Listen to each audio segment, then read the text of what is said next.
Hello,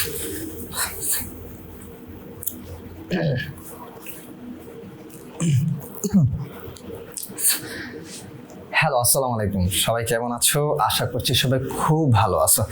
আজকে আমরা general knowledge বা সাধারণ জ্ঞানে কি কি বই পড়তে হবে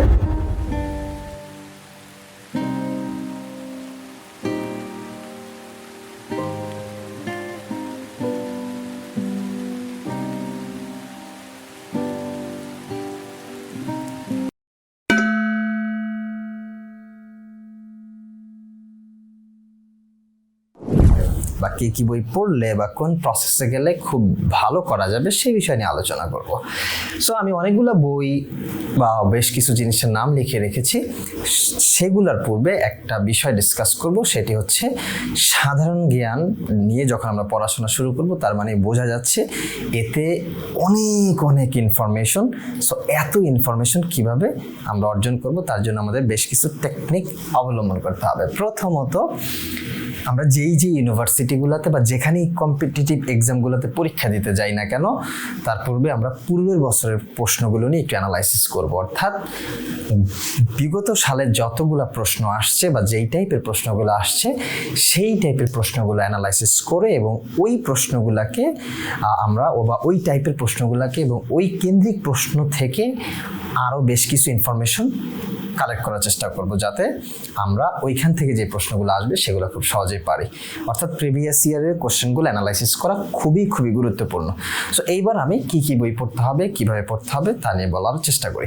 সো আমি প্রথমে লিখে রাখছি জোবায়ের জিকে বা MP3 অথবা খন্দকার জিকে অথবা মানে যে কোনো বা আজকের বিশ্ব যে কোনো জেনারেল নলেজের যে কোনো একটা বই ভালো করে শেষ করতে হবে। সেটা হইতে পারে জোবায়ের জিকে, হইতে পারে MP3 বাংলাদেশ বা আন্তর্জাতিক, হইতে পারে আজকের বিশ্ব। অর্থাৎ ওই বইটা একটা বই সিলেক্ট করতে হবে, সেই বইটা পুরোপুরিভাবে কয়েকবার পড়তে হবে। তারপর যারা রিসেন্ট নিয়ে অনেক বেশি টেন্স থাকেন তারা কারেন্ট অ্যাফেয়ার্স প্রতি মাসে একটা করে কিনতে পারেন এবং সেখান থেকে ইম্পর্টেন্ট টপিকগুলো দাগিয়ে পড়তে পারেন বা মনে রাখতে পারেন বা রেখে দিতে পারেন দাগায় পরবর্তীতে একসাথে পড়ে নিতে পারেন। যেভাবে ইচ্ছা সেভাবে নিতে পারেন।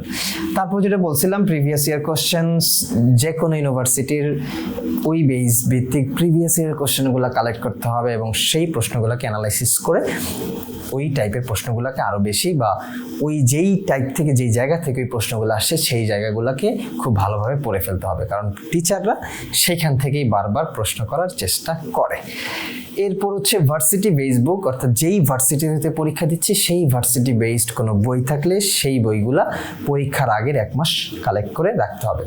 রিসেন্ট কোশ্চেন অর্থাৎ কারেন্ট অ্যাফেয়ার্স থেকেই রিসেন্ট কোশ্চেনগুলো খুব ভালোভাবে জানা যাবে। অথবা কেউ যদি পরে পড়তে চায় অর্থাৎ এক্সামের আগে রিসেন্ট পড়তে চায় তাহলে তখন ওই সময়গুলোতে হাইলাইটস নামে অনেকগুলা বই বের হয়, ছোট 50 পেজ বা 40 পেজ অথবা 60 পেজের, সেই রকমের হাইলাইটস কিছু বই কালেক্ট করে সেগুলো পড়তে পারেন। সেখান থেকে একদম কমন পড়ে আর কি রিসেন্ট কোশ্চেনগুলো। Daily exam, general knowledge, huge information, কত পড়বো একটা কনফিউশন থাকেই এবং এত পড়েও সেগুলো রাখা যায় না। সো সেগুলা মনে রাখার জন্য প্রতিদিন এক্সাম দেওয়া অর্থাৎ পরীক্ষা দেওয়া একটা গুড প্রসেস বা গুড ওয়ে সেই হিউজ পরিমাণ ইনফরমেশন মাথায় রাখার ক্ষেত্রে। অর্থাৎ আমরা জানি যে আজকে পড়বো, কালকে পড়বো, তারপরে অবশ্যই ভুলে যাব, এই ইনফরমেশনগুলো সবসময় যেন থাকবে না। সো সবসময় রাখার জন্য প্রতিদিন একটা এক্সাম দিতে হবে, অর্থাৎ প্রতিদিন না হলে একদিন পর একটা এক্সাম দিতে হবে জেনারেল নলেজের উপরে, যাতে আমরা খুব সহজেই কি করতে পারি, একই প্রশ্ন বারবার রিকল করতে পারি। আমাদের একটা এক্সাম গ্রুপ আছে, আপনারা চাইলে সেই গ্রুপটা সম্পূর্ণ ফ্রি, সেই গ্রুপটাতে জয়েন হয়ে আপনারা প্রতিদিন বা একদিন পর যে এক্সামগুলো হয় সেগুলো দিতে পারেন।